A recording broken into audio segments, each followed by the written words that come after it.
Hello, ladies and gentlemen, and happy Saturday post pre Super Bowl. I'm your host Mac from Mac Movie Reviews. I am happy to be here tonight.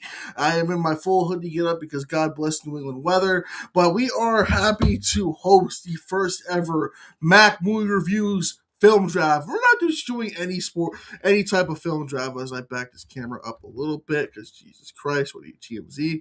We're not doing just any film draft. We are doing a special one. I'm going to be joined here by my boys, Rod and Dom, as they join the stream soon. We are going to be doing a sports movie draft. So you may be wondering, what is this sports movie draft, you say? Well, to celebrate the Super Bowl with the Seahawks going up against the Patriots, or sorry, the big game before you get copyrighted, we're going to pick our favorite sports movies. We're going to do 6 picks. I'll go over the rules when they join, everything like that. But we are going to be I'm so excited to get this started, man. It's going to be really, really awesome as we set everyone to join in a second. Let me fix this camera real quick because this is getting on my nerve.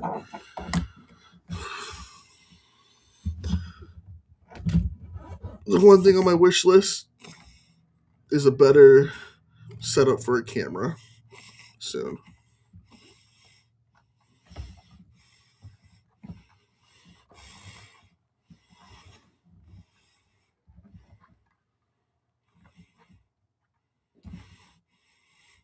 Oh my gosh.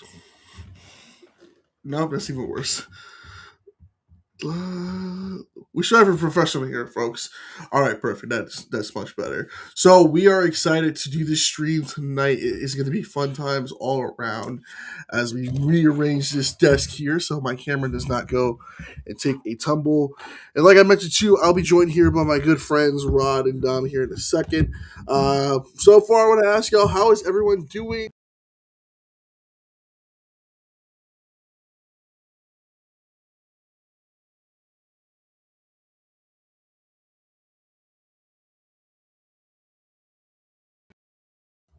I was muted the whole time. Uh, but we are joined here actually by our first guest, and that is Dom from Talking TV, man. I think this is the first time I actually beat Rod here. Or is You he here? He's did. just waiting in the lobby. No, you beat him. Oh, wow. Look at that.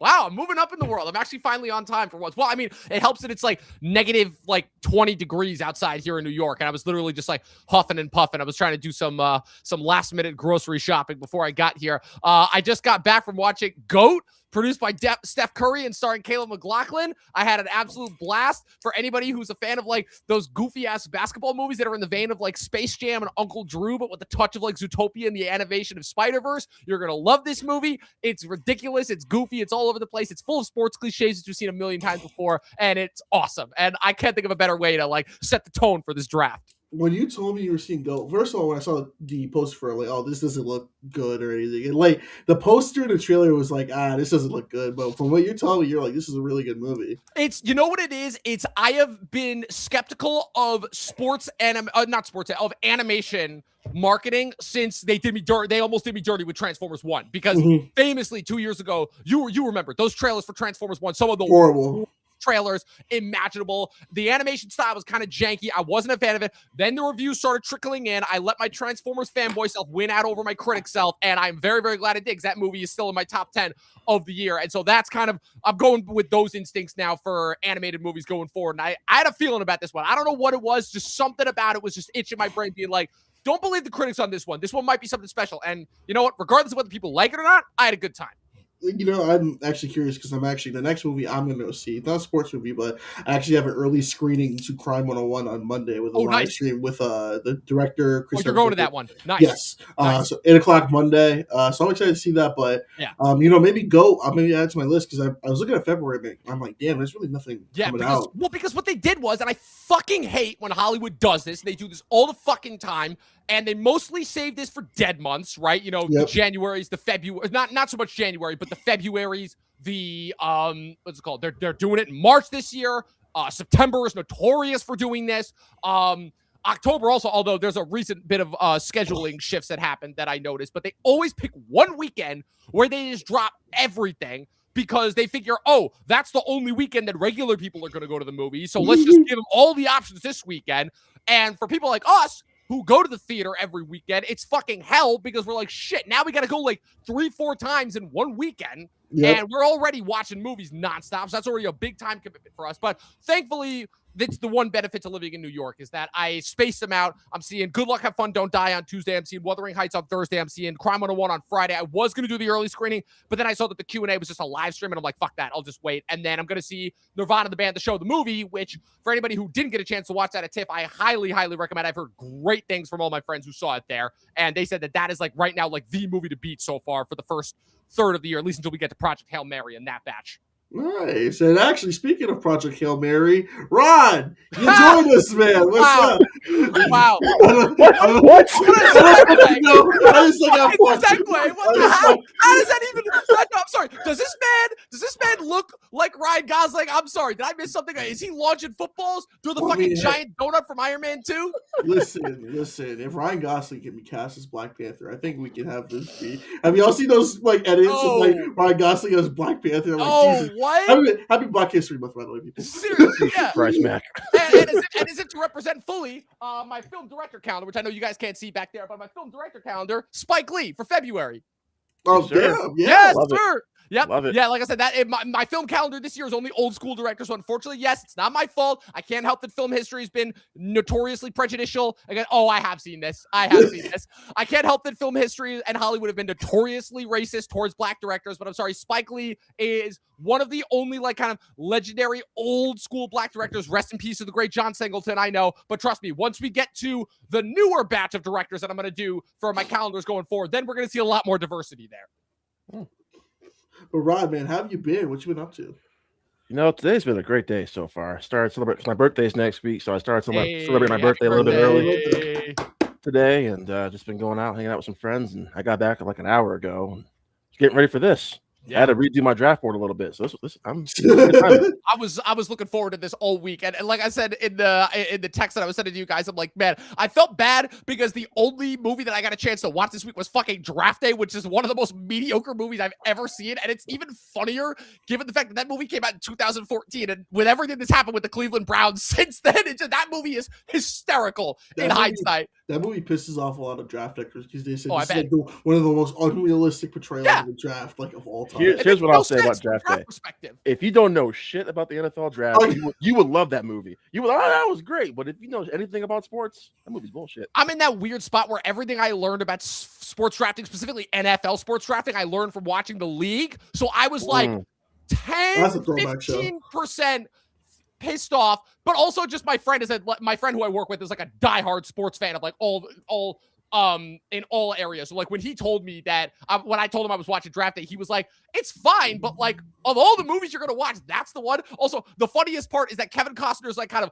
war room generals are Jonah from Veep, Diggle from Arrow, and Bellick from Prison Break. That was just hysterical to me. Yep. I mean, do you think Draft Day is kind of like they tried to make that like the Moneyball of the NFL?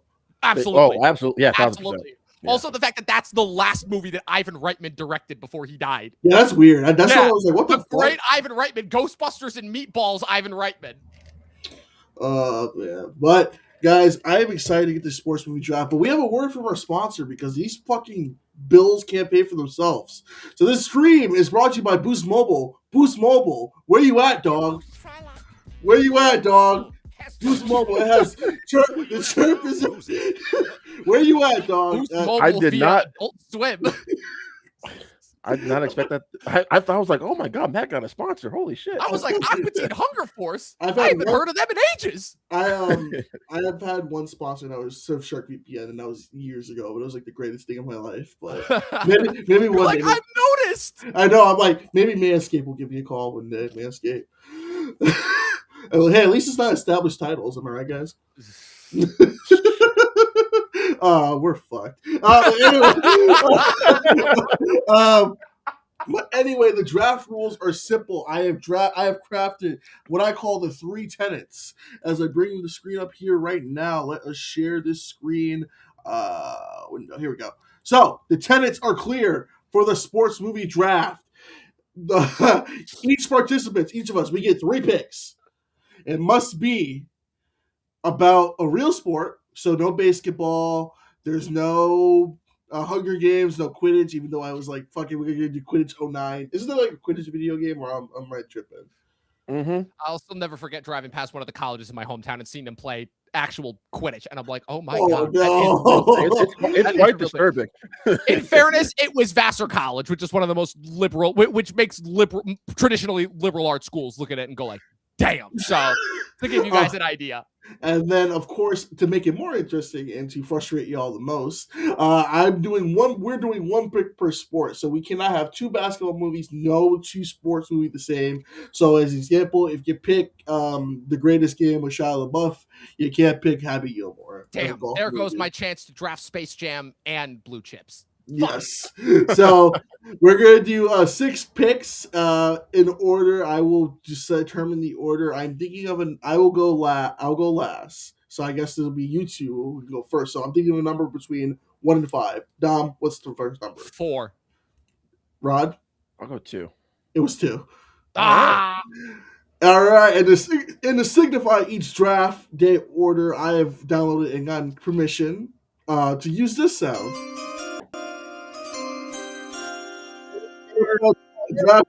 I pray to God we don't get copyrighted. But Rod, you are. It's like we're done. We're toasting. No, but this is one of those fuck it moments where you just gotta go for it and take the copyright strike. It was the same thing when I reviewed Arcane season 2 2 years ago. God, yeah. And I was like, I don't fucking care about the copyright. I am playing the one song from the soundtrack. I didn't care, and guess what? It paid off because it was still one of my most viewed videos of 2020. Holy crap! Hold on. Before we start, Dom, was that 2 years ago? Holy dude. crap! That was Christmas 2024. Okay, sorry. So, sorry. Let me rephrase that. It was a year ago, but it was Christmas. It was November of 2024. So that's so a year and like a month ago. So it'll be 2 years this coming November, December. If y'all haven't watched Arcane, watch Arcane. That's just it is really good. Yeah, I don't even like League of Legends. Greatest thing Netflix has ever done. I might agree with you on that one, Dom. Yeah, they haven't done anything better than I've seen. Hey, how about K-pop Demon Hunters? People would fight you on that. Listen. All right, can I have my pick now? All right, sorry. Yeah, Rod, pick. Rod, you are on the clock. What is your first draft choice? You know, I was hoping I would go first because, Mac, it's easy to go football first. Mm-hmm. Easy to go basketball. It's even easy to go baseball, too. There's some pretty good baseball movies. Fucker.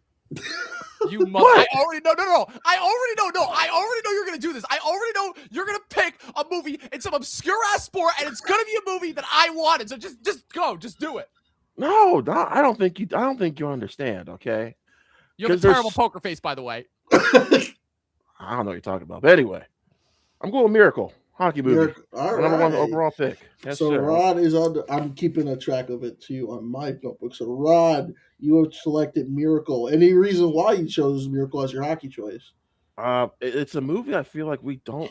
I mean, it's gotten great reviews and everything, but one, I feel like with there being a lot of good football, basketball, baseball movies, like I said, I wanted to get something kind of out of the way where I knew like there's other categories with many, many other options just in case mine are first options get chosen. And plus Miracle is fantastic. I remember seeing Miracle like in theaters and just being blown away by it. It's a very underrated Kurt Russell performance as well. So yeah, Miracle, fantastic. They had a great soundtrack with Dream On. And I keep forgetting that's Gavin O'Connor. Yeah. But it makes sense given like all the movies that he's done in the last like 10 years. Yep. It is weird though that movie came out in like 2004, and it really has like kind of fallen to the wayside because I don't hear anyone really talk about, hey, how about that Miracle? This is a solid movie, maybe because we got, I don't know, it's weird. Dom, what's your pick? Oh, thank God. Okay, so Rod didn't take my number 1 choice that I was looking at. Okay, so this is going to be out of way left field because I am not going with any of the mainstream sports because I will admit when it comes to mainstream sports movies, your baseballs, your basketballs, your hockey movies. I mean, the thing is, I didn't watch a lot of sports movies growing up, or so I thought. It's more so one of those where like I've watched them sporadically throughout the years, but just given the fact that I've watched so many movies, I have watched more movies than I realize. Also, it helps that the cool thing about sports is that sports movies in general are not really a genre onto themselves. I mean, you do have the classic traditionalist sports movies, but there is a lot of crossover into other genres. And since we weren't kind of stringent with that, that does give me a lot to work with, which is good because you get movies like The Wrestler, The Iron Claw, The Smashing Machine, movies that you wouldn't think of as being sports movies, but they do technically count. And also, the other cool thing is part of the reason why we loved early to mid 2000s comedies, that Adam Sandler, Will Ferrell did, is because a lot of them were sports movies. Yep. Dodgeball, Talladega Nights, what's it called? Your Happy Gilmore's, obviously, Waterboy. Waterboy almost made my Adam Sandler Hall of Fame until I remembered, oh yeah, there's also a little movie called Billy Madison. But my number one choice has easily got to be, I don't know if this is the greatest sports movie I've ever seen, but there definitely could be an argument for it. It is set in the world of MMA, which I know has gotten a bad title recently thanks to the likes of Paramount Plus and the joke that was the Golden Globe. But my number one draft pick is going to be Warrior, also directed by Gabriel Connor. This is one of the greatest sports movies I've ever seen because, again, it's a weird thing, but like I think that with the exception of a few movies, my personal favorite sports movies are usually not about the sports themselves. It's about the people who are going into the sports. And what I like about this one is MMA is essentially the backdrop of this movie to kind of the family tragedy that defines it, where the majority of this movie you're following these two people who you don't even know are brothers until about halfway through. I mean, I have to go back and rewatch it. It's been a minute since I've seen it, but the biggest thing that I noticed is that I knew going into it that Tom Hardy and Joel Edgerton's characters were brothers, but the movie I don't think tells you until about halfway through, because Tom Hardy and Nick Nolte are in one corner of the movie and Joel Edgerton's in his corner of the movie, and they both have their own individual kind of arcs and struggles outlined and their reason for entering the MMA competition. Then they drop a massive bomb that they're brothers and adds a whole new edge to it. It really builds to this really, truly fantastic third act in which these two end up making it to the finals. They both have the reasons for making it that's all tied to their traumatic past with their father, Nick Nolte. The only Oscar nomination for this movie, very rightfully so deserved, but again, criminally underrated movie. One of the top 5 movies I saw from 2011. Has Warrior, my number one pick for sure. I think Warrior should have been. Joel Edgerton as an actor, I feel like never gets enough praise for being really good. It's just sad that he's been in stuff like, I Like the Thing. I know that's iffy. Bright was truly a movie with Will Smith and Joel Edgerton. But he's been in other stuff. I'm like, damn, he really does not get the appreciation. He's in a Best Picture nominee this year. That's right. He's in Train Dreams, which is a Best Picture nominee. But I think I liked Warrior too, because you're right. Really, we were to go MMA movies. The only one I really thought about first was Here Comes the Boom with Kevin James. That was actually that is a war. It's actually not a bad movie. I remember I watched that. I was like, because that came out the same year as The Zookeeper, and I'm like, oh, this shit can't get. Yeah, 2011 really was the year of Kevin. Wait, wasn't that also Pole Blart Mall Cop year too, or was that earlier? 2 years. That was earlier. 2 years. That was 09. Okay. Pole Blart's not bad. Yeah. The second one sucks. When was Grown Up? Oh no, that was in between Grown Ups movies. Yeah, Grown Up 2 wasn't until 2013. He was really struggling with the King of Queens and everything like that. But my pick. I don't remember getting the music. I did. I forgot. Honestly, I forgot. I'll give it to you as a consolation prize in the next round. Yeah, I gave it to you, Ron. I gave it to you. I said, Ron, you're on the clock. And I said, but I'll start with in mind. So I've been a sports movie fan all my life, and whether it be wrestling, basketball, baseball, football, all that. I can always go with the easy picks first. I'm going to go with more of a pick that I was thinking about today. I was like, that could be work. I'm gonna do a boxing movie. All right. So this boxing movie is really, I feel like, underrated because we got the juggernauts such as Rocky, Creed, and then Rocky 2, Southpaw, Rocky 4,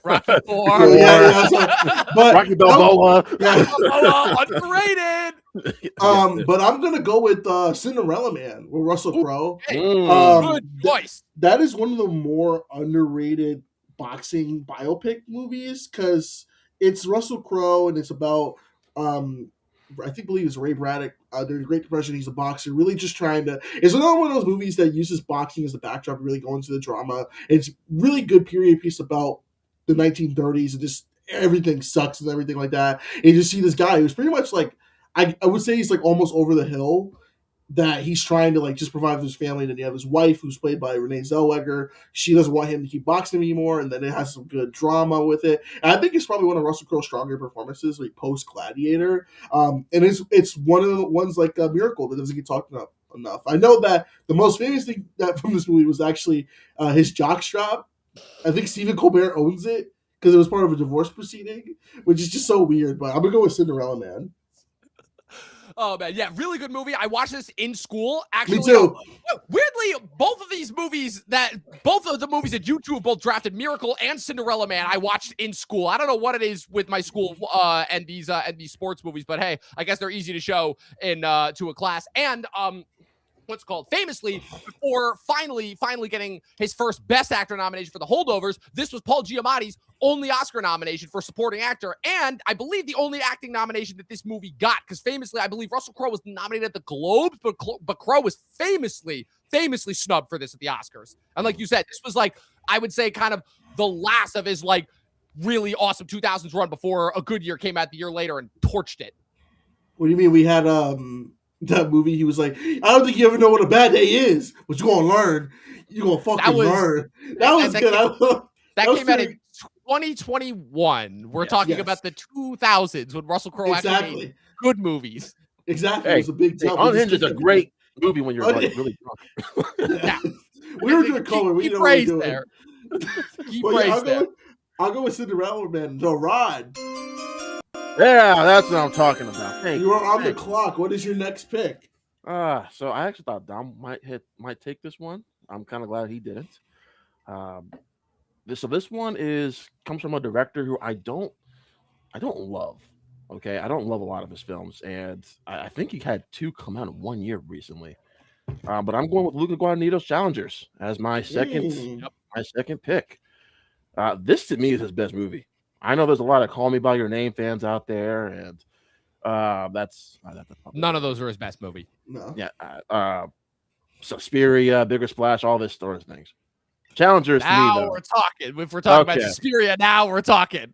Okay. All right. Anyway, Challengers to me, because I went into this thinking, okay, this is just going to be some threesome with Zendaya and 2 dudes for like 2.5 hours. I mean, trailer. You weren't wrong. I wasn't wrong. However, they make tennis. If you're not a big tennis fan, I think this maybe does a lot of justice for tennis here, fellas. The way that sequence, I can't remember if it's in the second or third act, Dom, where you're just following the ball for like, I don't know, 10 minutes. Third act. You're talking like where the audience is going back and forth and back and forth? Yep. Third act. Yep. Yeah. I remember that scene. The more creative sequences I've ever seen in any sports film. Zendaya gives a world-class performance, but honestly, I was more impressed with, I want to say Gavin O'Connor again, Josh O'Connor and Mike Faced. I don't care. Those 2 are incredible. Those 2 are absolutely incredible. The writing is really strong, but I think from a technical perspective as well, like I said, we haven't really seen a sports, because with your football movies, we see it all the time. It's always the big game, and it's very traditional how they film those sports, those football sequences, even the basketball scenes. But with Challengers, there was something really interesting to me about, and maybe it's because we really got to know these characters. It's very contained with these 3 people. I was a lot more interested in the actual matches just because of the stakes felt bigger than just the trophy, right? It was like, okay, there's a love interest on the line here, there's friendships on the line here, all these sort of things. So to me, Challengers is one of the that has happened. Okay, yeah. So to me is one of the best sports movies. I just what's going on here? Yeah, my thing about Challengers, real quick, is that I love the way that it's made. It's very, very technically well made, and the trailers kind of threw me for a loop because, and usually this doesn't bother me, but the trailers made me think it was going to be linear, and then the movie itself is non-linear. But it's really funny because this is one of those instances where it's like, you guys always see those challenges where it's like describe the movie in a really poor way and try to have people guess what it is. I feel like this is one of those movies where you could describe it in a poor way, but you'd still be describing the movie to a T. Where it's like, where it's basically like, where it's like, 2 dudes. Two secretly gay dudes for each other are lusting after the same woman who helps them discover their love for each other. And I'm like, no, that's the movie, And so I guess pretty much. That's literally the movie. And like, so while it's one of those things where like, while it's technically well made, the fact that that's kind of ultimately what it just boiled down to, I'm like, I almost wish today it wasn't in the movie because I just love the love story that's happening between these 2, That's how kind of where I was pointing to, Don. I was like, I was much more interested in like the 2 dudes. What's going on? And also, it helps that they're both better actors than her. So. I'm not wrong. I'll give you Josh O'Connor. No, Mike Face too. Mike Face is fucking awesome. I mean, out of the Shake It Up duo, I think Zendaya is the better actress. I mean, is that really a competition though, man? Better actor or better star? Because the better star, obviously Zendaya wins, but better actor? Listen, Bella Thorne, I am never one to question the fact that her mental stability is non-existent. But, I mean, I did write a whole character in my script that was based on her, so. I mean, didn't you like the Duff? Oh my lord! Oh yeah, that. and the babysitter movies, both of them. I do like those movies. I do like those movies. Those movies are fucking awesome. All right, but Don, let me ask you this, because I could have been on board with you, and then I saw Malcolm and Marie, and I was like, okay, I see something in her. And then of course, I love her in Euphoria. I got a lot of problems with that movie. That was boring. Not even just boring, just beyond self-fucking indulgent. The fact that they're on a break between filming Euphoria and that fucking whack job weirdo Sam Levinson, who again I will never ever forgive him for basically taking his own personal trauma of being raised in Hollywood and turning that into like the most popular show that influenced all of Gen Z. Like that just does not make me feel good. That being said, I am still very much looking forward to Euphoria season 2. No, it's cool. They're out of high school now, so we don't have to worry about that anymore. Yeah, do an OnlyFans, so it'll be good. Just get naked for me on the camera. That, and what's called? Y'all are too much. Y'all are too much, man. Finally, us showing Sydney Sweeney in her natural habitat, where we all know that she is the most comfortable. Anyways, I digress. We're gonna get fucking hunted down. I swear to Christ. Who's we? Y'all. We speaking French. What the fuck you mean, we? Not making blanket statements for all three of us again. Yeah, we might be ended up like, oh man, it's sad. And Ron is like, don't lump me in with you two. I don't know this. Man, they found Mac with 20. I can't believe Mac drove off the cliff with 20 bullets in his head. It's just weird. Like, how does this happen? But like weird. They found that he looked exactly like how they did Denzel at the end of Training. Yeah. Weird. Oh my gosh! But Dom, you are on the clock. All right. Pick. A lot of choices. I got a lot of fucking choices. You know what? I'm going to get another one of my easy picks. Okay, I got a couple different choices here, but I'm going with what I think is probably my favorite baseball movie of all time, Major League. Mm-hmm. Damn it. Shit. That I watched with my dad. Absolutely loved it. It's like classic end of the 80s, beginning of 80s. This is a classic post-Coke phase 80s movie. You have the height. So basically, the 80s basically breaks down into one of three different brackets, right? You've got the early 80s, which is like basically the 70s ending, right? That's 80 and 81. Then you got 82, which is the year in and of itself, just an absolute goated summer. Then you got 83 through 87, and that's the 80s, just the absolute height. Just cocaine nonstop. Some of the stupidest ideas imaginable to be made into movies for dirt cheap and then making hundreds of millions of dollars. This is the height of Stallone, Schwarzenegger, Purple Rain, Flashdance. All of that is within that 5-year period. And then you have 88 and 89 where you still got some bangers, but you can tell the coke phase is over. And there's like this collective coming down period, which is why you see some weird movies. But Major League, man, this is just one of those movies that I don't know if this actually has any relevance towards anything that I just said, but this is just so much fun. It's a classic underdog story framed as a comedy that then ends up turning out to be one of the best sports movies, if not best baseball movies. You got Charlie Sheen in his prime, Tom Berenger reuniting after Platoon. You got Dennis Haysbert, Wesley Snipes as Willie Mays Hayes, Corbin Burnson, or like early Corbin Burnson before he became known as Gus's dad in Psych. This movie is just great. And weirdly enough, like you guys can see it when you see GOAT, there are a couple of similarities between these two movies. You guys will see what I mean when you get there. But yeah, Major League, this is still probably, it's between this and The Sandlot for my favorite baseball movie that I've ever seen. That's actually like, involves baseball. Isn't like about the behind the scenes like Moneyball. Yeah, I just watched Major League the other night. My favorite quote's like, "Yeah, man, where'd you play for? California State Penn." Oh, and then like first of all, I think this like was when Wesley Snipes was really starting to break out. Oh yeah, because he was like, "Shit, I've been cut already." Oh yeah, and it's like it's just weird. Well, it's weird now because the Indians are the Indians; they're the Guardians now. But dude, Major League definitely. It's weird to me because I go back to those '80s comedy movies.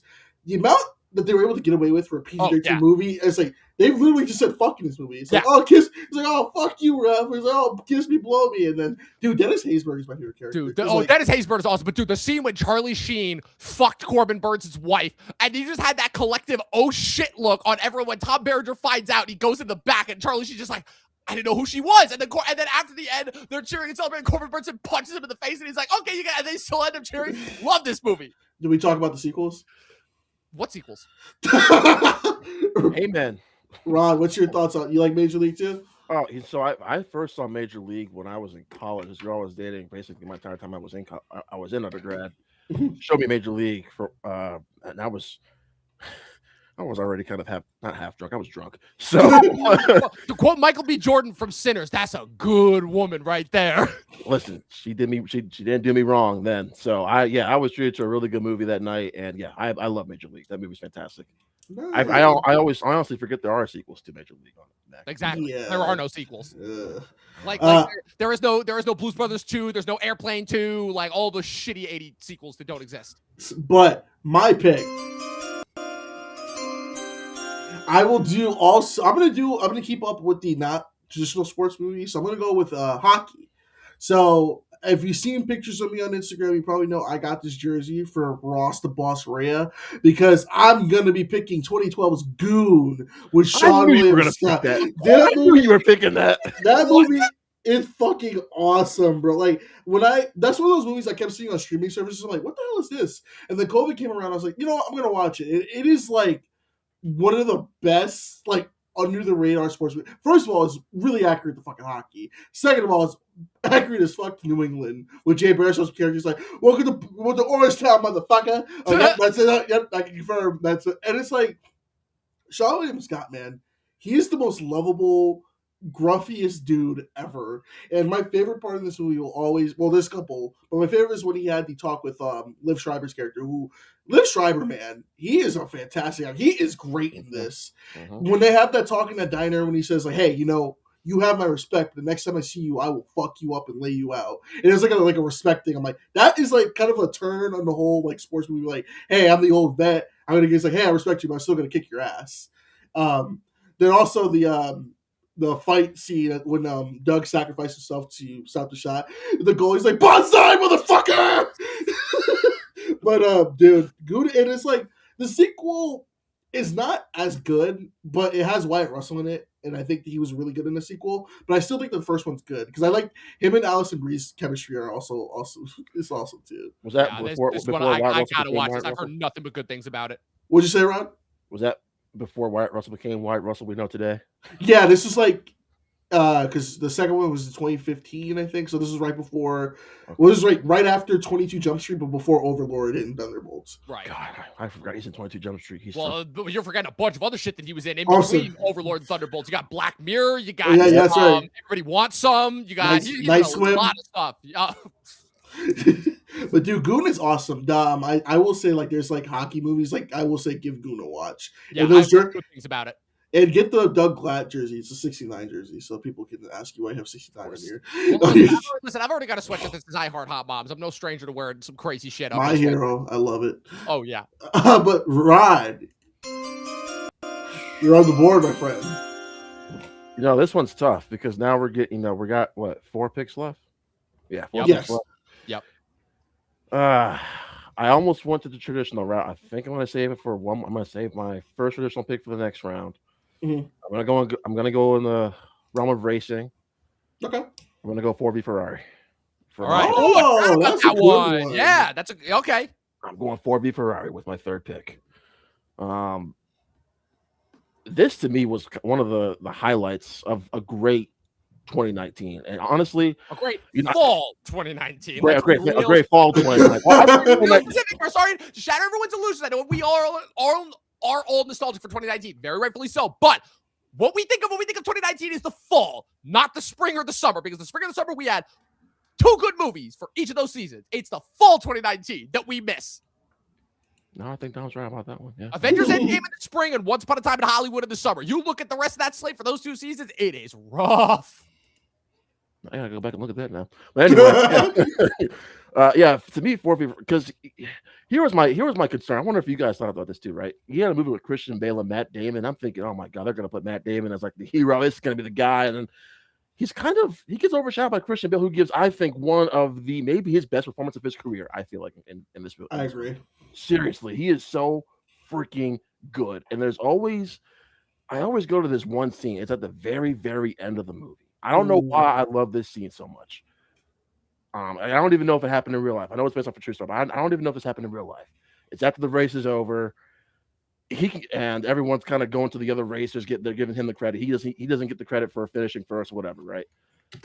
And he could go on this big old tirade, but instead it's just all in the face.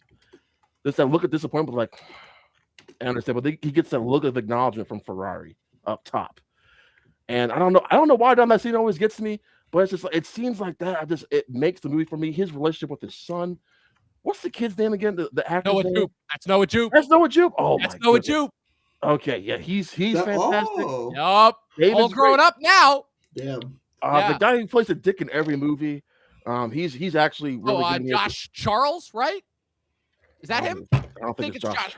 I think it's Josh Charles, maybe the guy who plays young John Dutton in Yellowstone and is in Hulk and a bunch of. Yes, he plays the same douchebag in everything. Yes, yes. Josh Lucas. Lucas, that's right. Josh Lucas. He's great. Even the person who plays Christian Bale's wife, Katrina Balfe from Outlander. I can't believe I always forget that she said it. But yeah, she's wonderful. The racing scenes are intense. Again, like Challengers, it's because I love the characters so much that I'm invested in the stakes kind of take it up another notch for me when it comes to these. And I know it's based off a true story, but like I'm not familiar with the racing scenes. So this was kind of fresh and new to me going in and seeing it for the first time.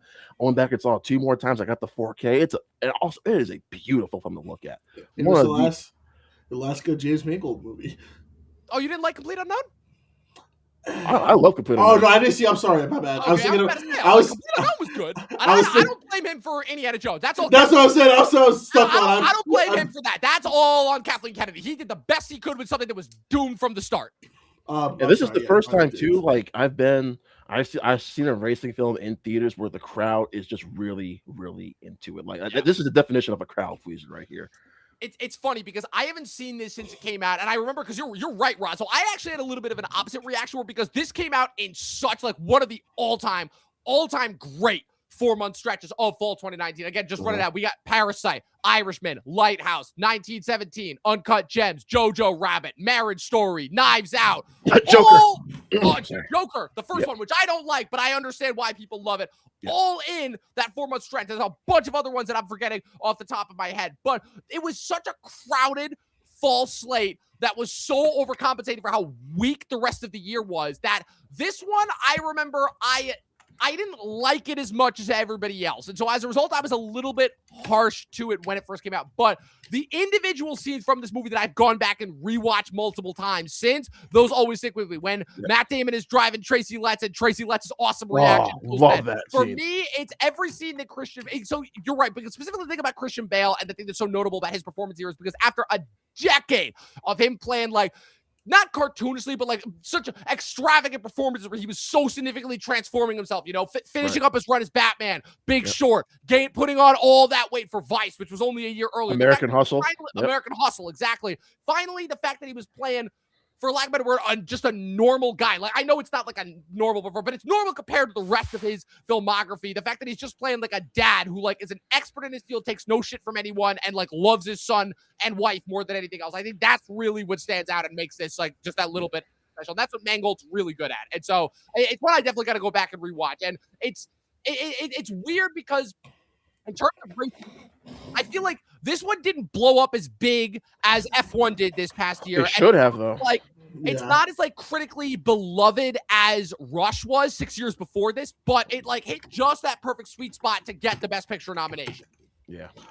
So I will ask one more question before you picked up. Do you think since Ford v Ferrari was like an Academy Award winner, it was nominated everything like that? Major nominee, yes. Do you think if this failed, would we ever have gotten F1?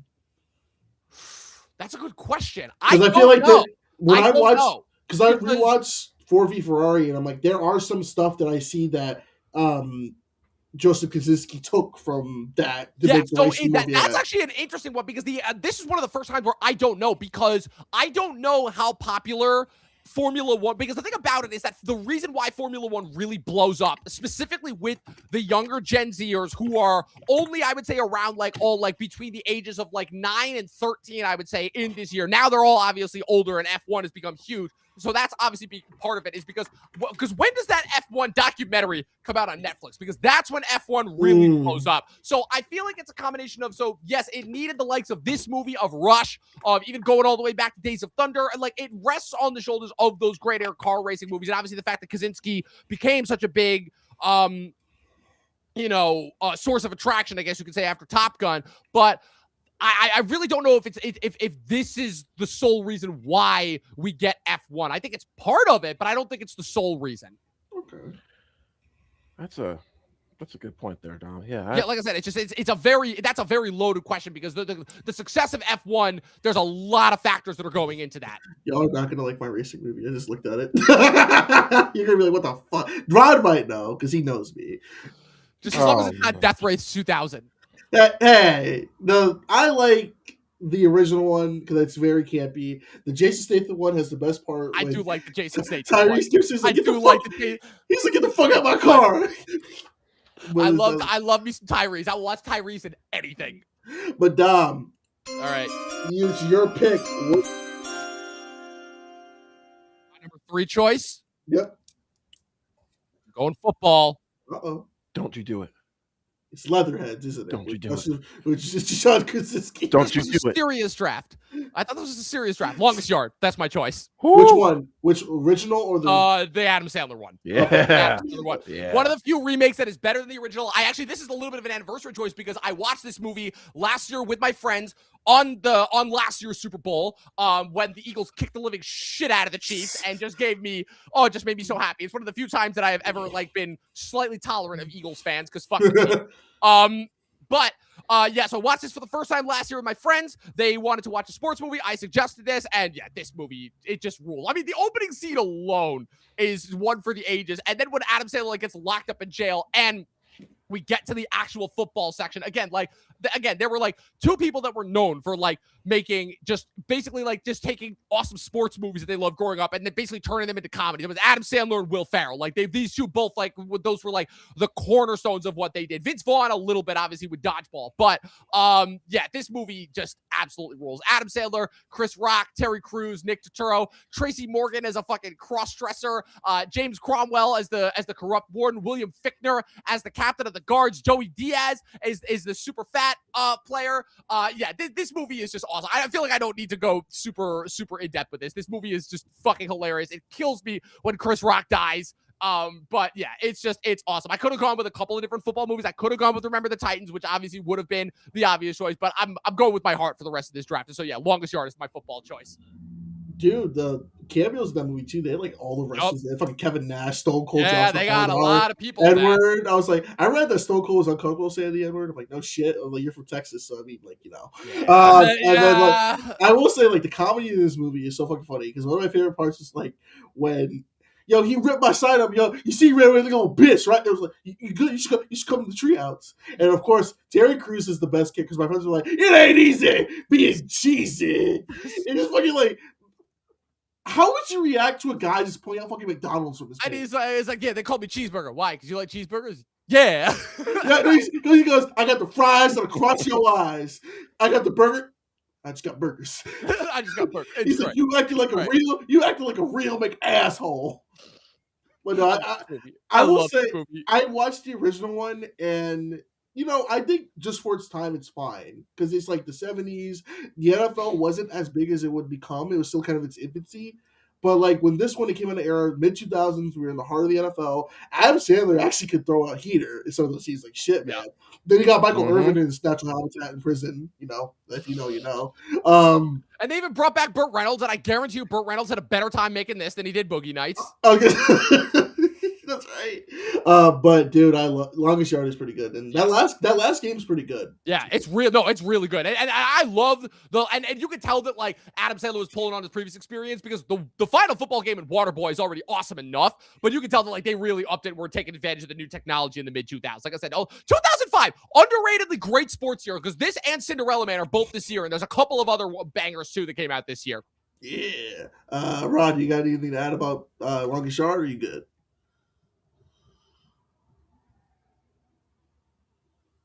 Uh-oh, Oh, I think he I think he's froze. froze. Oh, yep. Okay. Yep. All right. All right. But we will move up. Okay, hold on for a second. His internet just said, his internet's like, I don't want to talk about Long and Short. Yeah, my internet said, "Screw you guys." All right. So anyway, go Yeah. ahead. Go ahead. Yeah, your internet said fuck Adam Sandler.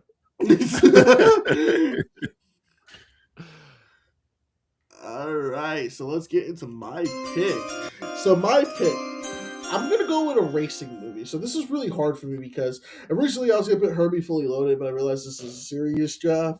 What are you talking about? I got some joke picks. I got some joke picks for sure. But I'm gonna go with something that's more recent because it's a sports movie. So this one might be controversial, but controversy creates chaos. So my racing movie, I'm gonna go with Gran Turismo. Yes, good choice. Fucking underrated movie.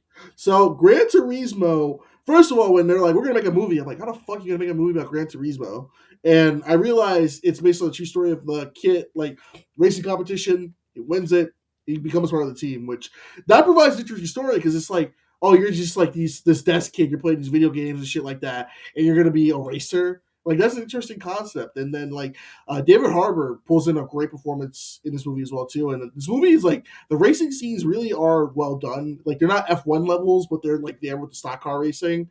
The crash scene is probably like holy shit. And then it made me really get into Gran Turismo more. Like I know Gran Turismo is a staple on PlayStation. But it technically is a sports movie because it is racing, is a video game movie. Kind of like the two things I like the most. It definitely fell on the radar. This is actually one of the better video game movies that I feel like you can follow that formula of like, how about not have it be about the video game, but use the aspects of the video game. So poor Rod's internet. It's just fucking shitting on him. That's Spectrum for you. But Gran Wait, do you actually have Spectrum? Because if so, that's going to be really funny. That's No, I've got Xfinity, and it's just, Oh, yeah. it's just no, That makes sense. no. But yeah, Gran Turismo. Do y'all have anything to add with Gran Turismo? Underrated movie. Loved it when I saw it. Yeah, this might be Neil Blomkamp's best movie since District 9. I like Chappie. Of course you do. Of course you do. Fuck off. Chappie's good. Didn't you like it, Chappie, you have Die Antword. I didn't see it. I wouldn't know. You didn't see Chappie? No. What the fuck? It didn't look good. Chappie's not bad.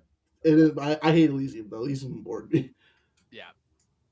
But poor Rod, I think he's no. supposed to get his draft pick is next. Oh no. Rod might have to just put in his draft picks from afar. Oh no. It's the Xfinity. Like it froze. It freezes like mid conversation. Fucking blows. I mean, these winter winds are definitely not helping, I'm sure. No, I have Xfinity too. Man, that shit is sometimes effy. So like, yeah, I got Optimum on mine, thankfully. So, oh man. Wait, Rod, can we go right to me for my next pick? I think if he could get this fixed, how you looking, Rod? I don't know right now. Have you heard of unplugging the router and plugging it back in? That would require me to leave the stream and probably Dom picking my next choice. I don't want to take that risk, so I'm just going to take. Pick it now while you're still. I was like, pick it now. Pick it now, and then go do your router, and then we'll come back to you. All right, yeah. So my next choice is going to be dodgeball. Nice, nice. Dodgeball. Right, Yeah, I'll be back. I'll be back. Okay, plug your fucking router. Watch, now it starts working. I know, right? Dude, Dodgeball is a good choice. Dude, Dodgeball good movie. Do you want that was going to be one of my choices. Do you want a sequel to that? Because I feel like that doesn't need a sequel. It's one of those things where it's like after sitting through a decade of shitty like 90s sequels that came 20 years too late, like your Zoolander 2s, your Dumb and Dumber 2s, your Anchorman 2s, like to all of that, and I'm just like, no. And also the fact that comedy sequels already have a bad track record against them. I can only think of two that I've ever really enjoyed, and that's 22 Jump Street. Sorry, 22 Jump Street, Ace Ventura, When Nature Calls, and Austin Powers, The Spy Who Shagged Me. Every other comedy sequel for me has not really worked. So yeah, well, I'll take a big pass on that. My thing is like, what would you even do for a sequel? Yeah, exactly. Like what is there to do? I feel like Ben Stiller's busy with Severance and shit like that. Well, that and the fact that Ben Stiller's character in that verse would have, died from being that overweight. So. Did you ever read about the alternate ending they wanted to add? They probably covered it on the rewatchables, and I forgot about it. So refresh my memory. They wanted the alternate ending where Global Jin fucking wins, and then the movie just ends. You know how fucking like just defeated that would be, just like the biggest ends. Dude, like the dodgeball. And then they were like, we can't do this, guys. We gotta give the audience some hope. Dude, 5-year-old Mac watching this, I never got that fucking Ben Stiller was literally trying to fuck a pizza when he put it in his pants, and he's like, "Whoa!" So he's like, "I told you to knock on the door when I'm in my private side." For me, when he's inflating his fucking like prosthetic junk, I was like, "What the hell am I watching?" Like, this is awesome. They had another joke when they lost to the Girl Scout team, and like one of the girls was taking like fucking like hormones. Yeah, she was taking growth hormones that had like hair, and it was he's like, "God damn you, Janine." Also, won't give credit. This movie introduced me to Missy Pyle. She's fine as hell. I think this is the only thing outside of the Avatar movies that I saw Joel David Moore in. Who, if you don't know who Joel David Moore is, he's the dude who plays Norm, who's the tall, skinny, nerdy dude. Really? Who was Avatar. Yep, in Avatar, and he was still in both the sequels, Way of Water and Fire and Ash. He's still around. I don't know what he's doing on Pandora, but he's there. And Justin Long was in this movie. This is not a stack cast. Yep, the height of Justin Long throughout the 2000s. And then Rip Torn when he got fucking crushed by the. Oh man! If you can dodge a wrench, you can dodge a ball. What? Man, like, I don't need to drink my own urine, but it's sterilized, and I like the taste. But Dom, you're on the clock. What is your next pick? All right, on the clock, and I got a couple different ones that I could go with. Okay. The obvious one, which is Hoosiers, I could go with the depressing choice, but I mean, I got Spike Lee on my back one. It's weird because this one isn't technically about basketball. It epicenters around basketball. I gotta go with He Got Game. Okay. I gotta go with He Got Game. Like I said, I'm probably leaving a lot of other better choices, but this literally ends with a basketball game between Denzel and Ray Allen. And Ray Allen was getting really pissed because Denzel was getting some hoops on him. Working his ass. Exactly. It's a classic father-son bonding story. It's the premise for this movie is absurd, where they're letting Denzel out of jail so that he can get his son to commit to this one school, and then he decides not to. Like it's one of those movies where, like, when you actually stop and think about the movie, it makes no sense. Mm-hmm. But the movie itself, like, you kind of just get so into it and so invested that you end up like kind of genuinely enjoying. Ray Allen also is a really, really good actor in this movie, and like rightfully so, like, is completely justified in being pissed at Denzel. But and the ending, I'm still the less said about that ending, the better, because like that's just one of those moments where it's like, okay, like Spike let Disney get into him a little bit. But yeah, it's really good.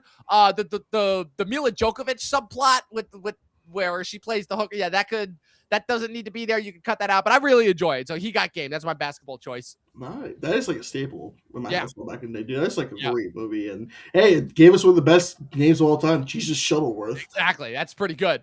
I will have a fun fact with that. Do you know who they originally wanted, some of the names they wanted to play Ray Allen? Remind me, was Allen Iverson one of them? It was Allen Iverson one of them, but Lee was not impressed with it. Kobe was actually his first choice, but he airballed. That makes sense. Kobe would have been the right age around that time. But he airballed a lot, like the shots in the 97 playoffs against Utah. So he had a weight plan. So they originally they wanted to do Kevin Garnett, Stephon Marbury. They also talked about Travis Best, Walter McCarty, and then Rick Fox. Oh, Rick Fox would have been good, especially because Rick Fox was like on Oz around this time too. So yes, but can you imagine if Kobe was in this? That would have been nuts. Like that's great. That would have been insane. Well, Kobe was it Kobe like Moesha? I don't remember, but I mean, I'm just saying. I mean, I know this never would have happened because I know this was right when Michael Jordan was back playing basketball full time. But Spike did direct those Nike commercials for Michael Jordan. So, but it would have been too distracting if he had gotten him for that. But hey, we already had Space Jam, so you know. That is true. Rod, Rod, do you like He Got Game? Yeah, great movie. Great movie. Yeah. Nice. He did not make your push. You're okay. I knew he probably wants to get asked back like quickly. Oh man, but my pick, I'm gonna go. I feel bad. I feel bad though because Rod didn't get a chance. I Explain feel bad. dodgeball. Yeah, Rod didn't get a chance to talk about dodgeball. We kind of talked about dodgeball for him. Yeah. Oh yeah, well it's a great movie. It's very quotable. I still watch it. I got the Blu-ray. It's great. It's one of the best sports comedies out there. Yep. You know what's awkward though? Uh-oh. Every time I rewatch and I see that Lance Armstrong, yeah, Oh no! I forgot about that. And now Austin Butler's going to be playing him. So there Yep. you go. But kind of works. Not gonna lie. Dude, there's some of those cameos back in the day that just do not Yeah. age well. Also, at all. Jason Bateman. Oh my God. Said. Bold move, Cotton. Let's see if it pays off. Oh, God. Let's see if it pays off. My favorite fucking quote. Dude, wait. I will say before I go back to it, my other favorite part of dodgeball was when they got their uniforms. It was the boss people, and then one of the guys in the game was like, "Yo, what the fuck is this?" I don't know if you know what $100,000 looks like, and he opens it, and it's one stack of bills. Yep. Are y'all surprised we never got a sequel to this? We were literally just talking about that, and I was like, given the track record of comedy sequels that follow up movies from that time period, we were better off. Probably. But it's like we don't even know what you would do with it. Would you be like, "Oh, it's gonna be like we're still old, we have kids now and stuff"? Yeah. Or like, it would. I don't know if it would work or not. But for me, I'm gonna go with baseball, and this is actually something I just posted on my TikTok clip because this used to come on Disney Channel all the time, and that's gonna be Angels in the Outfield. I was wondering. Yep. Dude, this movie is very. So I know people are like, "Oh, I like Rookie of the Year" when it comes to like kid baseball movies and stuff like that. This one's more homey. Like it feels very safe. Christopher Lloyd as the head angel is cool. A lot of people here as well too. That's underrated. I believe Adrian Brody. He's in this movie. Yeah, there's a lot of people in this movie. It's like a Remember the Titans situation. Like all these guys, like when they're starting out. But dude, they used to play the shit out of this on Disney Channel, and it was nice. It was good. It had a good message of it. And this is actually a remake of an original movie, I think from the '60s. And it was just kind of cool to just watch, kind of have this in my rotation with like The Sandlot. I don't know if y'all remember Everyone's Hero that was directed by Christopher Reeves. I remember that one. But this was a fun movie. Angels in the Outfield, man. Especially the part I like the Angels helping them win, especially when they had the fat guy running. He's like, ah! But it's like perfect 90s. And Danny Glover, man. I just know he was just too old for this shit because he has the best line where he goes, "We're going to work on fundamentals." He's like, "The game does start at 1, and you're a jackass." He's like, "No, I'm a pitcher." He's like, "You can be a pitcher and a jackass." See, Vandy Common. Yeah, I'm just looking at the cast list. Like the amount of people like young Joseph Gordon-Levitt, Tony Danza, Christopher Lloyd, Neil McDonough, what's it called? Obviously, Adrian Brody, young McConaughey. Kevin Maloney. Yeah, a lot of people in this movie. And that also has a sequel we don't talk about. The only person that came back Angels in the end zone and Angels in the infield. Yeah. That I don't know why they were like, we're gonna bring this back for because I think Christopher Lloyd was the only one that came back for the sequels. Because he's like the head angel. And the ending was kind of like there was an element because like the picture that he liked the most, he was like retiring soon. It kind of was like, yeah, he's only got about like a couple months to live, and he's like, you can't tell him his fate because it's gonna. I was like, damn, that's kind of sad. And kind of like I ended, I was like, damn, like that's actually kind of emotional right there. But instantly, I'll feel pretty good. Go find it on DVD if you can, because you can't find that shit on TV. But Rod, you're on the clock. Your pick so far.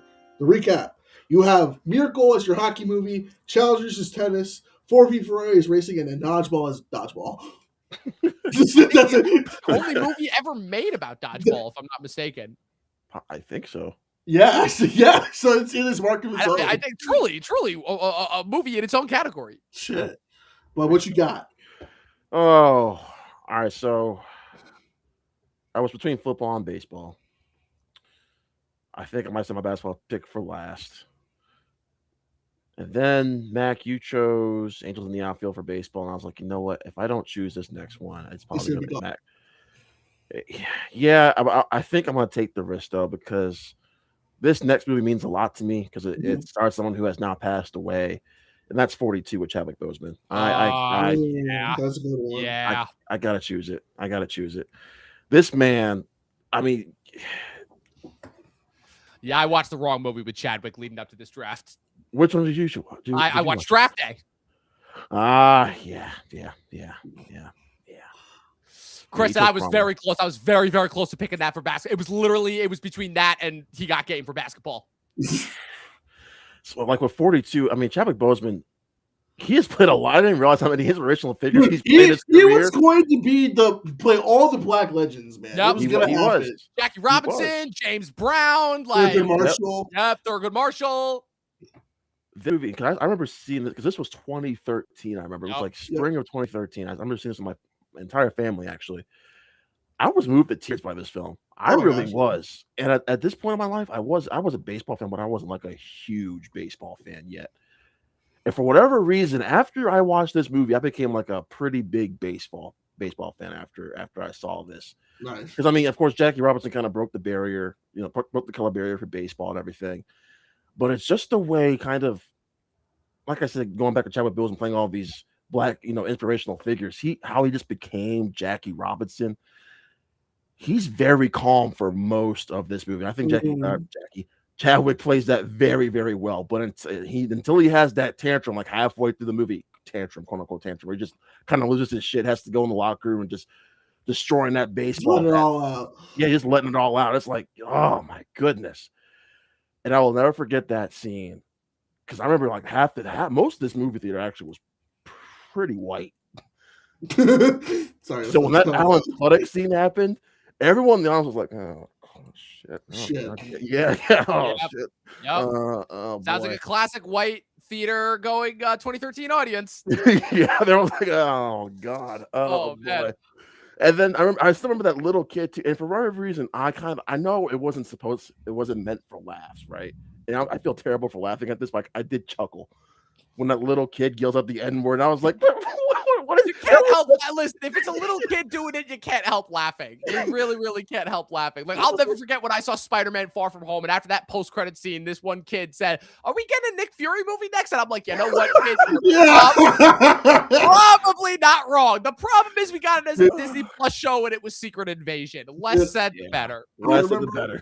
I remember when I saw the 2016 Ghostbusters, there was a little kid who was like, "I can't wait for the next one." I'm like, and he was like, "This is the best thing I've seen." I'm like, sweet, naive youngster. But also too, because I mentioned a few times about how some of these films that are on my list, they kind of did something really cool technically with how they did either the racing scenes in Ford v Ferrari or the tennis matches and challenges. With 42, I feel like the baseball scenes here are actually kind of boring, but Chadwick's performance kind of makes up for just the way he's stealing bases. I was much more interested in that than the actual games themselves, which I think that was kind of a choice from the director. I forgot who directed this, but that was Brian Helgeland. Yes, underrated screenwriter. So would do a 2-movie run because he had Legend with Tom Hardy, which is actually really good. That was solid. I like that movie. I like that movie. And then he would go on to do Spencer Confidential. Okay. Anyway, so did he write that or I thought that was Peter Berg that directed that. Hold up. I think he wrote it. I'm pretty sure he wrote it. Yeah, he didn't direct that. That was Peter Berg. Okay, never mind. You escaped, Brian. For now. No, Brian Helgeland is an Oscar winner. He wrote Mystic River, I'm pretty sure. Yes, he did. Mm-hmm. And then who could forget Harrison Ford's iconic performance too? So good. Just the way he says baseball. This is for the game of baseball. Look at Harrison Ford impression. What's so good. Also, my Law and Order guy, Christopher Maloney's in this, and he was great. There you go. Neighborhood Playhouse alumni, by the way, my school. Yep. Oh, and then the best joke of this movie, it's a running joke throughout the entire film. Oh, yeah. Pittsburgh. Yeah. Pittsburgh. They did not want to play in fucking Pittsburgh at all. I don't blame them. Oh, God, dude, I will say, so growing up, I played baseball, and many of you people, if you know, one of my heroes actually is Jackie Robinson, so I learned a lot about him. I learned about the Negro Leagues. If you really want to get into it, technically speaking, Josh Gibson they called Babe Ruth the white Josh Gibson because it was reported Josh Gibson hit over 800 home runs. They integrated those stats. Now he's like the lead of all time in averages. So going back into that history and learning more about doing this movie about Jackie Robinson, because they've done a few movies about him, but this was like, hey, we're in modern times. Let's tell the story. Picking Chadwick, who was still on the up and up. Yeah. Like, this was the movie that This is the thing I would say that finally got him noticed and like started him on the trajectory to eventually getting Black Panther. And that soundtrack, man, I know Jay-Z's If You Live Is That Brooklyn, we go hard, Brooklyn, we go hard. Like, that is a good song and everything. Like, the chemistry he has with his wife, too, is really good as well, too. And I think this movie is very powerful because the scene I like the most is when the Dodgers won the pennant and his wife was walking through the white neighborhood. She was all nervous. But then everyone's like, yeah, Jackie's awesome. Yeah, that's awesome. And I'm like, that's what's up. And then, like, I will say the scene with because I like Alan Tudyk, but my God, man, he played Ben Chapman so well. Like, fuck, he did. I was like, probably one of those things where it was a little too well. I was like, and then like, that was the moment his teammates finally spoke up to him, and then we get that famous picture with him and Pee Wee Reese when he put his arm around him. I love that. That was good, and this is like probably my favorite. By Lucas Black from Tokyo Drift. This is probably my favorite I've seen of him because this actually allows him to actually be an old man and not a fucking teenager. Yeah, not a 42-year-old playing a 16-year-old. Well, you think about the ensemble, like you get Andre Hollins in this, who I love. I love Andre Hollins. Yeah, I'm looking at the cast because I've never seen this movie. Like, this is famously a big blind spot for me that I gotta watch. But you gotta watch this stuff. Yeah, T.R. Knight from ER, Hamish Linklater's in this, John C. McGinley. Yep. What's it called?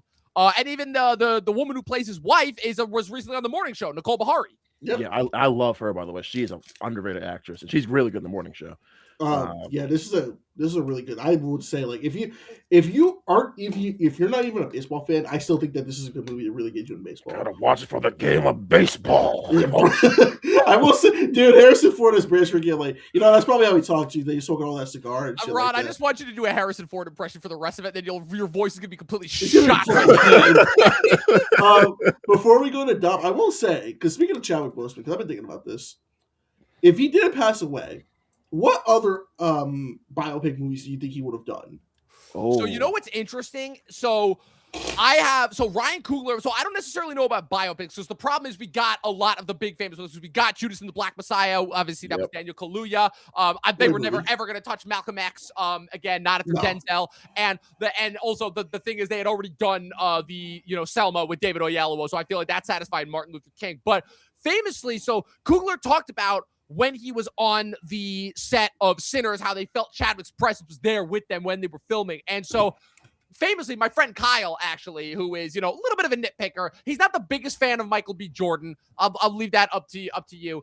And famously, I actually said that I'm like, okay, I think an interesting alternate casting to Sinners, which I do love Sinners, but an interesting alternate casting would have been if rather than Smoke and Stack be identical twins, both Chadwick Boseman. If it was Chadwick and Michael B playing them. Because let me tell you something, Michael B obviously could play Stack in his sleep. Smoke obviously was a little bit more of a challenge, but he didn't. But man, Chadwick would have fucking nailed Yeah, absolutely. That's actually a theory that someone said like that. I feel like that one of those was going to be Chadwick. Lot of sense. It makes a lot of sense because you can tell that, like, obviously Michael B is Ryan's De Niro, right? He's going to work with him on every single movie, but like Ryan, you could tell wanted to work with Chadwick for a lot of things outside of Black Panther as well.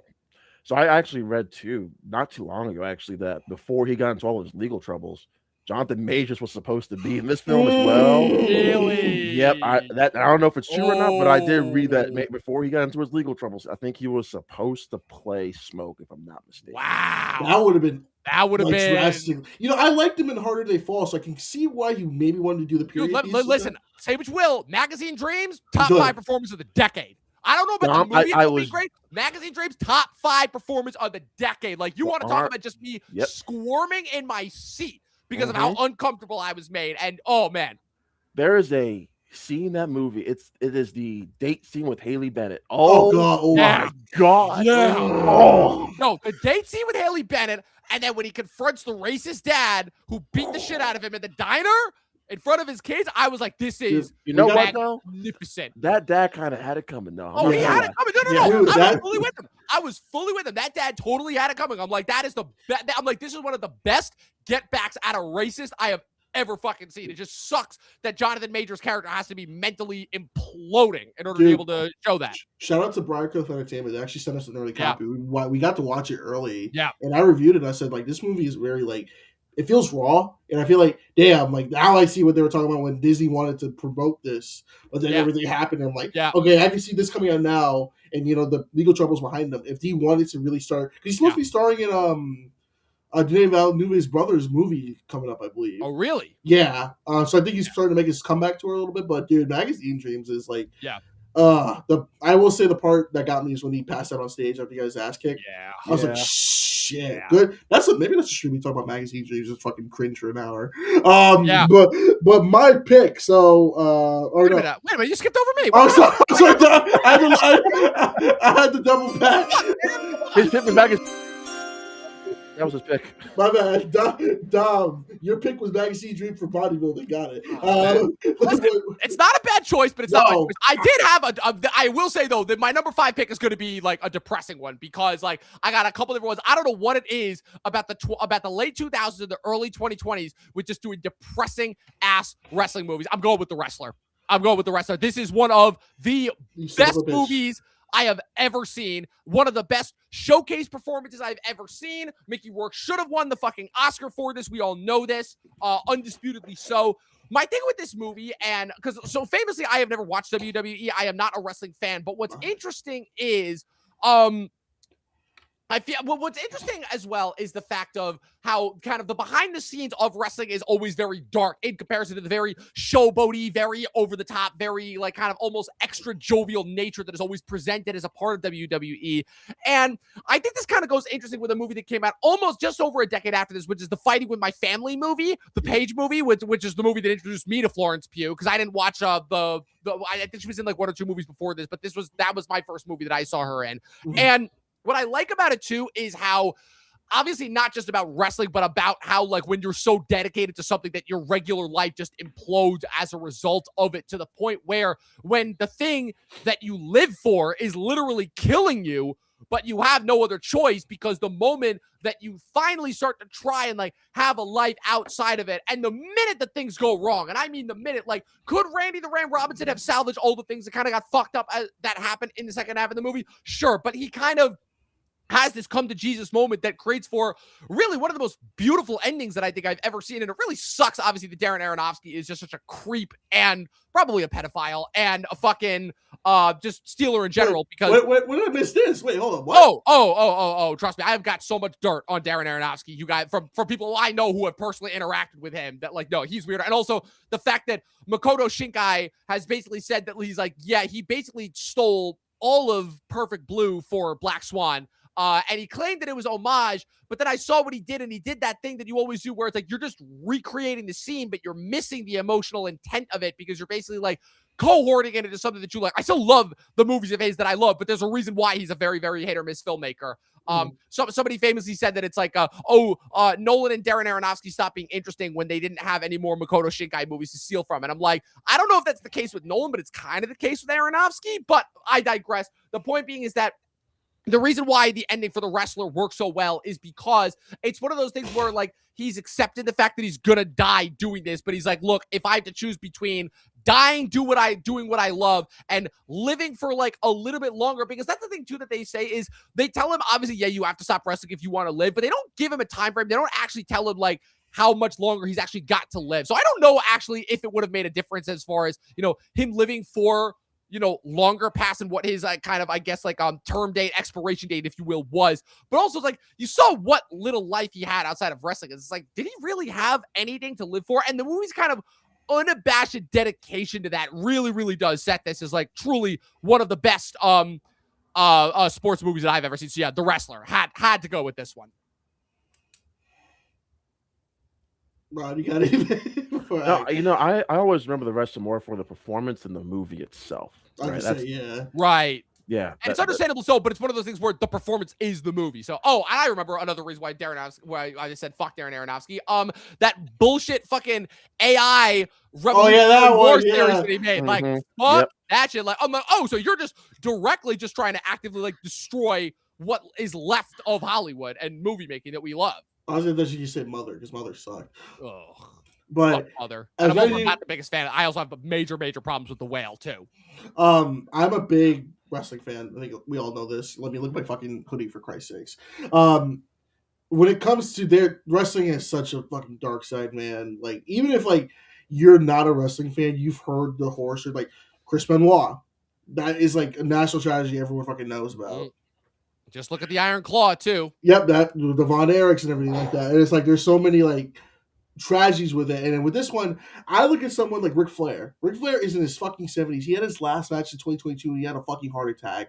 He passed out in the middle of the match. Like, there's a term of like these guys, they hold on to the business. They don't know when to let go because you're right. Their lives are attached to this. And we see with Randy the Ram, he was a big 80s star, everything. And then like he just can't separate it. He's doing these indie shows, he's doing these signings and stuff like that. And a lot of those guys you see at those signings, were big at their peak for the big federation, but then they're doing these indie shows. They're like, I can't be anything else with that. Because there's a part of the movie he tries to get himself back. When he goes to a wrestling show, he sees like it's the rush, it's the feel, and he even says in the speech, he's like, "There's nowhere else I'd rather be than in this ring, performing for all you fans right here." That means he's like, and even when like I know the theory's like, oh, did he die during the final match? I think it was just showing like if he's doing it, he will die like quickly. Because even like his guys like, yo, hurry up and pin me. It's like, nah, I gotta go for the Ram Jam. But yeah, definitely the highlight of Mickey Rourke's career because it went downhill afterwards. Because oh man, like I've never seen a quick rise fall because he's supposed to do. I thought when he was casting Iron Man 2, I was like, oh shit, all right, cool. And come back. Nope. It's like I want my bird. I want my bird. I want my bird. I will do to you what my father did to what your father did to mine in 40 years. I will do to you in 40 minutes. I love Iron Man 2. I will defend that movie until the day I die. Way too much hate. I agree. That movie gets way too much hate. Way overhated. Do you know, actually, fun fact, Iron Man 2, you know the scene when Rhodey and Tony are fighting in the Geisha Gardens? Oh, yeah. You know that was storyboarded by Gendy Tartakovsky? That makes a lot of sense. That makes a lot of sense. Watch Primal, by the way. Great show on HBO Max. Yeah, that's good things about it. And also, I also want to give a shout out to an incredibly underrated Gendy Tartakovsky series that he did. I believe this was in between the Clone Wars and Symbiotic Titan. And Primal. Symbiotic Titan. Man, I was rewatching. I watched every single episode of that show. I was gutted when they canceled it after one season. And man, I was rewatching some of those scenes, having some fun flashback memories. Man, the scene when Octus dies and then he comes back, I was like, man, that my 13-year-old feels right there. I thought you were gonna mention when the cheerleader was twerking in front of Octus. I was like, Gendy, what are you doing, man? Listen, not everything worked, but it all had the emotional payoff. Because let me tell you something. She genuinely cared about him, and like when he disappeared and she was looking for him around the house, man. Like I said, that had me in the feels, man. That show had some real highs. But for my pick, it's gonna be my 5th pick as well.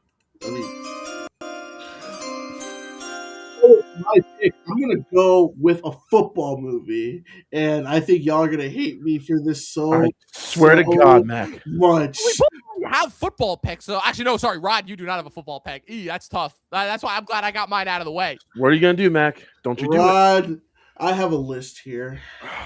I'm going to write my pick here, and it's a movie. It's a football movie that I think is near and dear to my heart. You know what that football movie is, Rod? Don't you do it? Leatherhead. I'm joking. I don't know. I was disappointed because I thought it was gonna be actually about old timey football, and I was fucking bored. It was like a love story. I was like, bullshit. Yeah, George Clooney. You want to talk about how mostly misses as a director? But no, my football movie. I'm gonna say you think I'm gonna say Remember the Titans, right? Don't you do it, Mac? Actually, it's gonna be Waterboy. I'm not joking. It's actually Waterboy. Nice, nice. Damn. Okay. So we both took the 2 Adam Sandler football movies. So I will say, Remember the Titans was the easy choice. I had to really think about like, okay, dude, fucking Waterboy is so funny, man. Like the part where he's like, it's Captain. Like there's a video on YouTube where it's all the hits. It's just like I was like, yeah! And everybody's like, something's wrong with this Amagata. He's like, that's the Captain Insano style. And it's like, dude, it's the one Adam Sandler movie I don't want a sequel to. And it's just CTE Central with him just jumping. He's like, come on, slap hands. How old are you, son? I'm 31 years old. And then he just starts laughing on screen. This guy lives as a virgin for sure. I love everyone is just so unabashedly mean to him. Like I forgot just how mean these movies could get. Dude, I liked when he was hallucinating too. When he's like, you get when it was his mom. He's like, I forbid you to see her. She's the devil. She's the most beautiful woman I've ever seen. I never said you couldn't see her. Oh God, please don't hurt me. And then you had the best one, like, water sucks. It really, really sucks. But definitely love it. Waterboy. Also, dude, how are we forgetting the fact that he has Fairuza Balk, 90s Oh my God. icon Fairuza Balk? And I'm going to make a bold statement here because I know obviously we got the craft. This might be the hottest she has ever been in anything. Oh, I gotta Lord. agree. I like the part when he was taking the test and she's like, do you want me to kill them? I'm like, no, don't do that. I was like, it was so weird because she was in the craft, Island of Dr. Moreau, this movie, American History X. She was just everywhere in the 90s. Yeah. I mean, this American History X are the same year, too. Oh, yes. Oh, my God. Wow. Talk about a 180 of she left her life behind with the Louisiana. She fell in love with this white boy. Yeah. But y'all have any thoughts on The Waterboy? Great movie. It was like I said, it was between this and Remember the Titans if I had not gotten my football choice, but I had to go with Longest Yard. Yeah, Waterboy was actually it wasn't my very first Sandler movie, but it was one of my first Sandler films, and iconic forever. Yeah. Yes. Nice. So we're in our last picks, boys. All right. Make these count. Right. Rod, you're on the clock. So I'm between boxing, basketball, and football for my last pick. Okay. Mac, we did a Black History Month episode last week. That's right. Oh, Lord. Oh, God, I can only imagine the type of movies that you fools talked about with your Tyler Perry's and your blaxploitation. Funny enough, there was no time. It was a tournament of like the best. All right. Yeah, so no Tyler Perry's. There was no Tyler Perry's. So whoever made that list were like, "Hey, put this bullshit on." All right, good. They actually tried. They actually tried for that list. Because Jack was doing a Tyler Perry marathon. I'm like, why? Why are you doing this to yourself? Why are you doing this to yourself? I think me and Rod might have a impromptu live stream for the new one with Joe's. We're going. It's going to. We're gonna probably gonna do it for his birthday. So it'll be next Friday. Just us be like, what the fuck are we watching? 60 yet? He's got to be getting close to there. If not, I think so. He's another one like Marlon Wayans, where he's just not aged in 20 years. Black don't crack, Dom. Black don't crack. Right. Goddamn right. Goddamn right. What you got, Rod? All right, so I'll tell you, it was between Remember the Titans, Creed, and Coach Carter for my last pick. Mm-hmm. And Dom said something. I was like, I got to do this for the rest of my picks. So ever since Dodgeball, I've kind of been going on my heart. I've been going on my heart these last couple picks. Always go with your heart in the draft. Yeah, I got to go Remember the Titans. This is, for me, it is the best sports movie ever made, in my opinion. It's one of my all-time favorite films. Mac, we talked about this movie for like half an hour. It feels like last week. We did. It was awesome. We got to do that live stream for Remember the Titans too, Mac. That's true. Yes. We got to. Dom, Dom, you gotta be there. You gotta be there, Dom. That's gonna be. I will. Listen, when you guys do that live stream rewatch, I'm there. Just let me know the time and date. Yeah, we gotta do that. But yeah, remember the time. It's first of all, Mac. We gotta go back and look at that cast again. I mean, Denzel, Ryan Gosling, Will Patton, Patton, Opie from Sons of Anarchy, Avon from The Wire, like Hayden Panettiere, who I always forget is in. I mean, she is so young in that movie. It's like, yes, oh my God, that's Hayden Panettiere. The football scenes are intense, but it's more. It's. I think Mac and I both said it's the best part about this movie is really the first half hour, 45 minutes when they're becoming a team. That's always the best part of sports movies. It really is, but like this especially because you have Denzel and Will Patton, who what I love about Will Patton's character so much is like he's not your typical, I hate this guy because he's black and he took my job. He's like, no, you took my job, and I just want to make sure my boys are taken care of. Yeah. Right. And just seeing their different coaching styles and how they're able to kind of come to terms and coach this team and did they go undefeated that season or they did? Yeah. Going all the way to state. I don't know. It's like, it's so easy to root for. And we talked about it earlier with sports films we watched in high school and school. This was one of them. Yeah, but every single year of like elementary, middle school. Remember the Titans. Yep. Pizza parties. Remember the Titans. Listen, when they're singing at Gertie's funeral at the end, man, that gets me every time. Dom, I hate this in movies so much when they show the ending of a film in the beginning. It bothers me to no end. Yeah, but in this instance, it worked. It worked. 1,000%. Absolutely. I will say too, like the soundtrack. You're just thinking about it. God damn. Definitely, I was. We were trying not to cry last week. Especially, that ain't happening. yeah. we got emotional because, dude, Remember Titans is legitimately like probably the all-time greatest football movie because it also like we talked about this with Coach Carter, which is funny because we did that with that. But we talked about like it's more of like Rod mentioned it too. Like when they're at training camp, they really become a family because it has the scene where it's like strong side, left side, strong side, and then when you go back, they went back to home. They got to deal with all that bullshit, and it makes them even stronger. Well, it just reminds we're a team and everything here because we've been secluded in this camp or isolated in this camp for a couple weeks. Now we got to go back and deal with the real life bullshit back at home. It's like, oh, that's what our friends hate each other and all this other sort of crap. It's just, this movie's so freaking great, and how they brought this community together. It's amazing what football can do for a couple hours. Look at Friday Night Lights and shit like that. Yep. Yeah. Friday Night Lights. And also, I'm planning on starting Friday Night Lights series. Yes. I've heard one of the best. Look at the cast of that movie. I'm like, oh, this is why Taylor Kitsch was almost a thing in the late 2000s. I'm like, this show gave us Jesse Plemons. This show gave us adult Michael B. Jordan before he was on Parenthood. This show, obviously, Kyle Chandler and Connie Britton. What's it called? What the dude who was on the last couple of Mike Flanagan shows, Zach Guilford. I was like, Journey Smollett. I'm like, there's a lot of people that came through the show. I love Jesse Plemons is in this too. Friday Night Lights is like one of the better. It's like one of the best football movies in the 2000s too. Yeah, I've heard good. Also, if I'm not mistaken, young Garrett Hedlund in that movie too. Yep. Great movie, and like the real story's very. By the way, I don't know if this ties all the way back to when we were doing the Hood movie classics, but man, I don't know. I've been going down a Four Brothers rabbit hole. God damn, that movie is fucking great. That movie is so goddamn good. Yes. It's like y'all better clear out. These white popos are crazy. I take piss samples everywhere, Robbie. It's like, oh, God bless Tyrese. But Rod, great pick. Remember the Titans. You are also on your draft board. Dom, it's your turn. What is your last pick? All right, my last.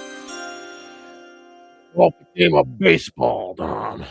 I feel like I'm committing a crime here because, again, I've only seen this movie once, but I wanted to make sure that I got the quotes right because I always do this, and it is, don't you put that evil on me, Ricky Bobby. Talladega Nights. Yes! Absolutely. Are you kidding me? This might be the best Adam McKay movie that I've ever done. I love the other guys. I know everybody hates all of his movies post The Big Short. Famously, Step Brothers, not one of my favorite movies, and obviously Anchorman is a classic, but man, oh man, I knew this movie was going to be funny. But the opening scene, what is that? Also, I weirdly play my Woo! We're going. We just hit 60, baby. I don't even know if I'm gonna say anything. We're already laughing. It slaps. I know where you're going with this. I just can't. And you don't see it, but you know what's happening because his mom is giving birth in the back seat. That really sets the tone for what this movie is about, too. Quotes. I said, with all due respect, I was gone for 3 hours. They just been trying to get me. Everyone turn away. Things are going to get crazy. We're going to make animal noises. You got to watch it when I get into autograph mode. Well, what do you say we get thrown out of an Applebee's? Forgot about that part. Shake and bake. I was reading the newspaper. They put a pig heart in some guy in Russia. You sound like a dog with peanut butter on the roof of your mouth. Just Sacha Baron Cohen. Don't forget also, isn't Amy Adams the love interest in that? Yes, she is. I was like, dude, what is Amy Adams doing in here? I mean, I know that she wasn't like the Amy Adams we know, but this was in between. Like Junebug was like the year before, and the year actually had something big. And what's it called? The Aaron Sorkin movie with Tom Hanks and Philip Seymour Hoffman. Movie that I forgot it was the year after. The Master? No. That was a couple years later. It was I can't remember the name of it. Philip Seymour Hoffman was nominated for it. I can't remember the name of it. Was it Doubt? No, that it was I gotta look this movie up now. I'm literally hold on. Don't forget about the other quote when they found out Sacha Baron Cohen was gay, and Ricky's like, the roof's spilling real fast because of gayness. Charlie Wilson's War. That's it. Charlie Wilson's War. Oh yeah, that's a great movie. This is a question between. I'm so confused when you popped up in this. Hold on, I got more quotes. I feel like I was right inside an asteroid or a comet or something. I play for keeps. I live my whole life by that. You flying through the air? This is not good. Well, let me just quote the last great Colonel Sanders who said, "I'm too drunk to taste this chicken." This sticker is dangerous and inconvenient, but I do love fake Newtons. handsome, beautiful, articulate sons who are talented and star athletes, and they have their legs taken away. From now on, you're the Magic Man, and I'm El Diablo. Dear 8-pound, 6-ounce newborn infant Jesus. Don't even know a word yet. Also, due to a binding endorsement contract that stipulates I mention Powerade at each grace, Tom Cruise. Nah, that really fucking dates this movie with fucking Powerade in 2006. God damn. Even better. Tom Cruise used her witchcraft on me to get the fire off me. If you don't chew Big Red, then fuck you. It won the Academy Award. Best movie ever made. This is called I wake up in the morning, I'm pissed. Excellent. This movie's great. I don't even need to say anything else. This movie's awesome. Anybody who's seen this movie, they know. Dude, my favorite part. Evil of you, Ricky Bobby. When they fucking get kicked out of Applebee's, his dad goes, Applebee's is full of rats. I found a rat in my Cobb salad. I'm pretty sure the Applebee's from this movie was the inspiration for all of the dinner scenes in Righteous Gemstones. Also, the fact that I had the "Don't you put that evil on me, Ricky Bobby" quoted to me by 2 different people, 2 different days back to back, who do not know each other at all, tells you like the power of this movie. This movie is. I rest my case. It is fucking amazing, bro. Oh, like that part so when he, good. You know that joke when he was on fire? That's actually like a inside reference to NASCAR because they used to use I forgot the fuel it was, but when they first started stock car racing, it was like this invisible fuel that actually felt like you were on fire. Right. So I was like a callback to that. It's just him. They're like, but how did he get his clothes off so fast? And then John C. Reilly's like, oh God, please don't let the fire burn my friend. He's like, he's putting him out. He's putting him out. What a great team. And then, like, when he went back to racing, he goes, are those the other cars? Oh, God, he's dead naked again. Oh, Jesus. I need Adam McKay to get back to making these kinds of movies. I do. I really do. He tried. He had his little fun in, like, political satire land. But, man, I want another great comedy from Adam McKay. I need one more from him. Oh, Ryan, you got anything with Talladega Nights? I don't know what else we can say at this point. I think Dom just kind of said it perfectly.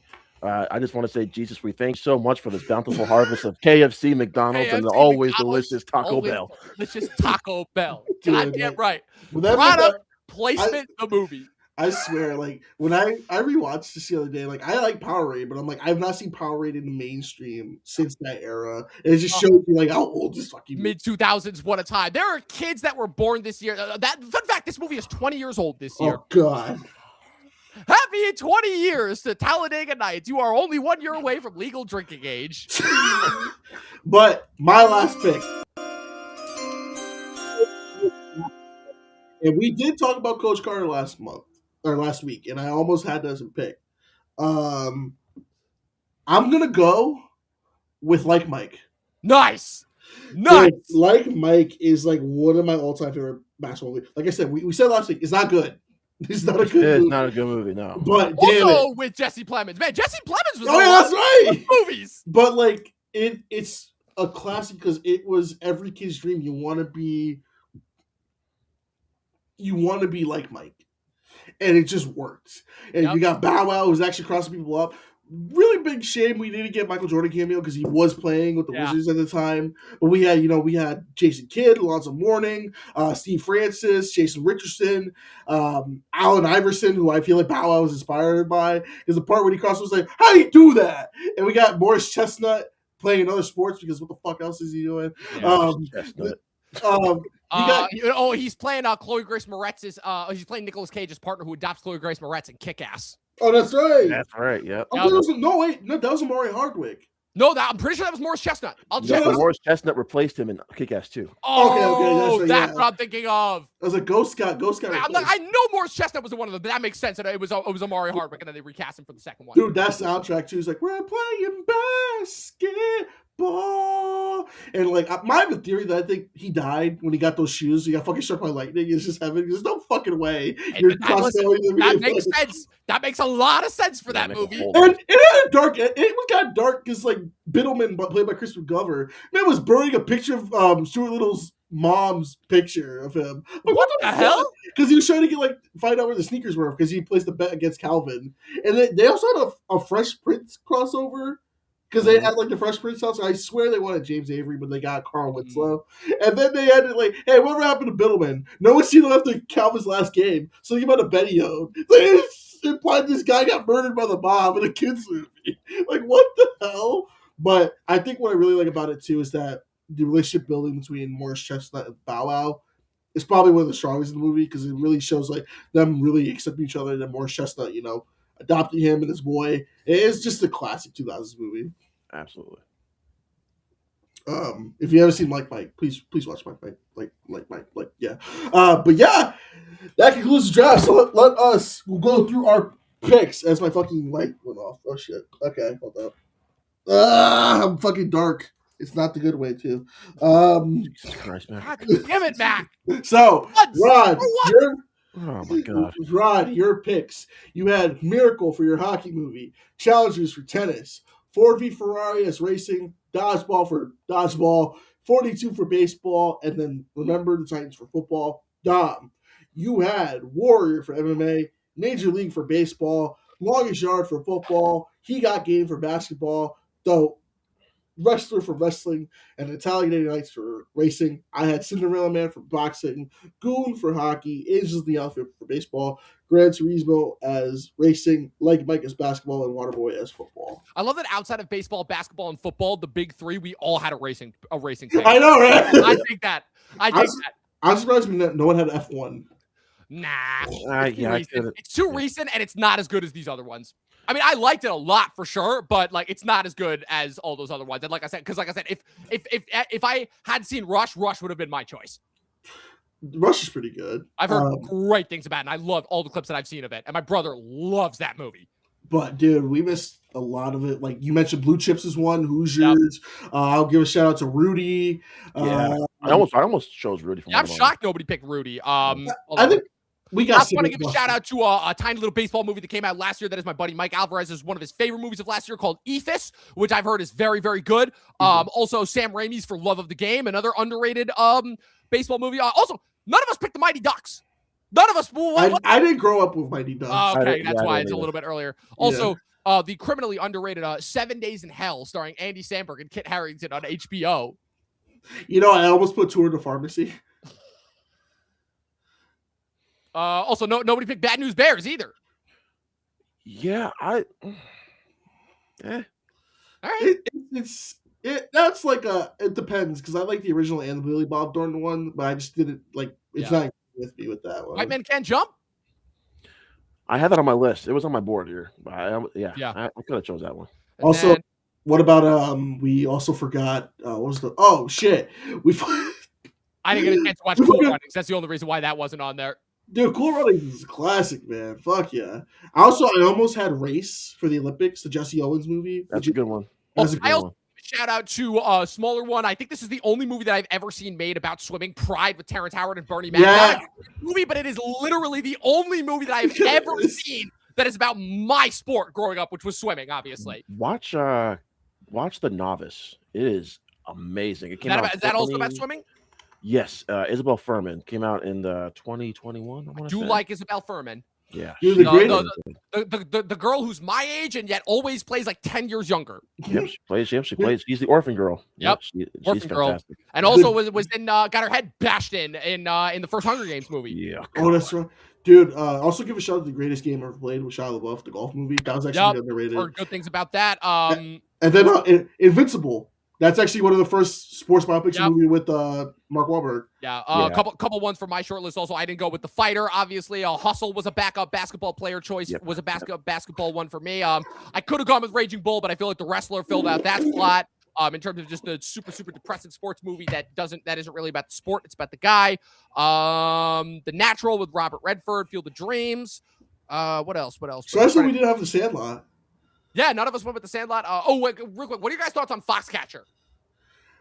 Really good. Underrated as hell. I don't want to say underrated. I think for me, it's like The Wrestler. Great performances. The movie itself, for me, it was like, it's good. I didn't love it, though. Got it. Yeah. That's another movie that, again, outside of the performances, I thought it was like, it's all right. Same director as Moneyball, though. So, and Cinderella Man, I think.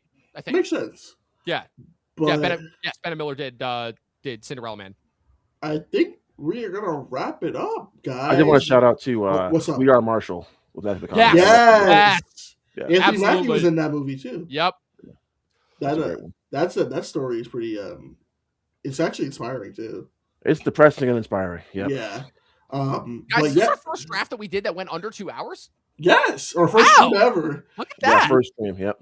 Dude, we are killing it. So And our last. Yeah. we'll be Yep. back in 3 hours soon enough. But y'all, this has been an amazing stream. I want to thank you all for watching. Where can the good folks find you two bozos at? No, sure, I love y'all. Wow, bozo.